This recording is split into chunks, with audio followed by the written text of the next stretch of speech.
இப்போ நான் 300 கிராம் வெங்காயம் எடுத்துருக்குறேன். வெங்காய பக்கோடா செய்யலாம். நம்ம சாயங்கால டைமில் டீ சாப்பிடும்போது கடிச்சிக்கிட்டு சாப்பிட்றதுக்கு அவ்வளோ ஒரு டேஸ்ட்டாக இருக்கும். நான் வந்து 300 கிராம் தான் எடுத்துருக்குறேன். இந்த அளவுக்கு நல்லா லேசாக நறுக்கி எடுத்துக்கணும் வெங்காயத்தை. இப்போ நாம் இதுக்கு தட்டி வச்சுருக்கிற இஞ்சி ஒரு துண்டு தட்டி எடுத்து வச்சுருக்கிறேன். அதை இஞ்சி ஒரு துண்டு சேர்த்துக்கலாம். ஒரு பச்சை மிளகாய் தட்டி எடுத்து வச்சுருக்கிறேன், அதையும் இதில் சேர்த்துக்கலாம். அரை ஸ்பூன் சோம்பு சேர்த்துக்கலாம். கலருக்காக காஷ்மீர் சில்லி பவுட்ரு அரை ஸ்பூன் சேர்த்துக்கலாம். இதுக்கு தேவையான அளவு உப்பு சேர்த்துக்கலாம்.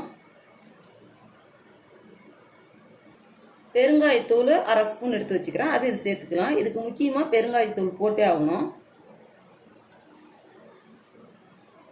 இது எல்லாம் சேர்ந்து கலந்து நல்லா பேஞ்சு எடுத்து கொடுத்துக்கலாம். ஏன்னா ரெண்டையும் எல்லாம் சேர்ந்து கரண்டு பிசையும் போது இதில் தண்ணி விடும். அப்புறமே தான் நம்ம தண்ணி போட்டு மாவு பிசையணும். அதனால் எல்லாம் சேர்ந்து கலந்து பிசைஞ்சு எடுத்து கொடுத்துடலாம். பாருங்கள், இந்த உப்பும் வெங்காயமும் சேர்த்து பிசையும் போது எப்படி தண்ணி வந்துருச்சு. எல்லாம் சேர்த்து பிசையும் போது பாருங்கள், ஒரு வாசம் அவ்வளோ டேஸ்ட்டாக. இந்த இஞ்சி பச்சை மிளகாலாம் தட்டி போட்டோம், சோம்புலாம் போட்டோம் இல்லையா, அது ஒரு செம்மையாக ஒரு டேஸ்ட்டு வருது நம்ம எண்ணெயில் போடும்போது. பாருங்கள், இப்போ வந்து தண்ணியை ஊற்ற தேவையில்ல. மாவு போட்டு பிசையும் போது வேணால் கொஞ்சம் கொஞ்சமாக தண்ணி தெளிச்சிக்கலாம். 200 கிராம் கடல மாவு எடுத்து வச்சுருக்கிறேன், இதையும் இதில் சேர்த்துக்கலாம்.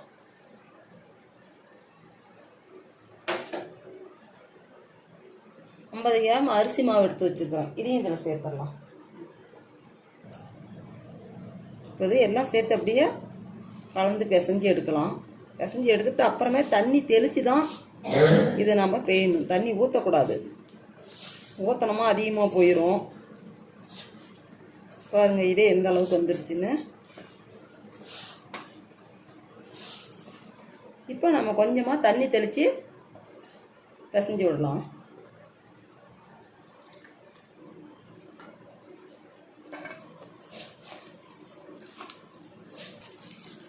பாருங்கள், இந்த அளவுக்கு வந்துடணும். ரொம்ப அதிகமாக தண்ணி ஆட்டம் போகக்கூடாது, ரொம்ப கெட்டி பதமாகவும் இருக்கக்கூடாது. இந்த அளவுக்கு இருந்தால் சரியாக போச்சு. இப்போ ஒரு கைப்பிடி கருவேப்பிலை போட்டு பிசைஞ்சு விட்டுறலாம். ஃபஸ்ட்டே போட்டிருக்கணும், எனக்கு ஞாபகம் இல்லை. பொடிசாக நறுக்கி சேர்த்துக்கலாம். இப்போ நாம் சின்ன சின்னதாக போடலாம் பக்கோடாவை.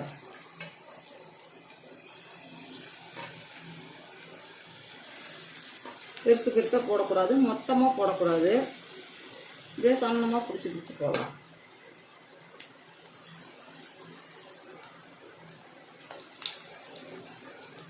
பாருங்கள், இப்படி சன்னமாக போட்டோமா சூப்பராக வரும். இப்படி போட்டு எடுத்து ஒரு டப்பியில் வச்சுக்கிட்டா சாப்பாட்டு கடிச்சிட்டு சாப்பிட்லாம், எப்போ வேணால் சாப்பிட்லாம். 2 வாரத்துக்கு கூட வச்சுக்கலாம், 10 நாளைக்கு கூட வச்சுக்கலாம். அவ்வளோ டேஸ்ட்டாக நல்லாயிருக்கும்.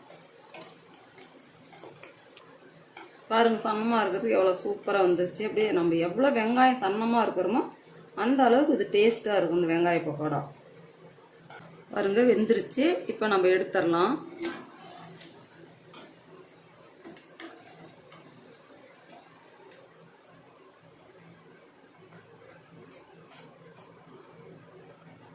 பாருங்கள் எப்படி இருந்துருச்சுன்னு. இப்போ எடுத்துகிட்டு வேறு போடலாம். ஒரு அரை மணி நேரத்தில் நம்ம வெங்காய பக்கோடா செஞ்சுட்டு பாருங்கள் எவ்வளோ மொறுமொறுன்னு எப்படி இருக்குதுன்னு. பாருங்கதா, சாப்பிட்டா இது வந்து செஞ்சு நம்ம ஒரு டப்பியில் போட்டு எடுத்து வச்சுக்கிட்டோமா சாப்பாட்டு கடிச்சிக்கிறதுக்கு டீ சாப்பிடும்போது 10 நாளைக்கு கூட வச்சுருக்கலாம், ஒன்றும் ஆகாது. நல்லா டேஸ்ட்டாக இருக்கும். இது போல் நீங்களும் ஒரு முறை செஞ்சு பாருங்கள்.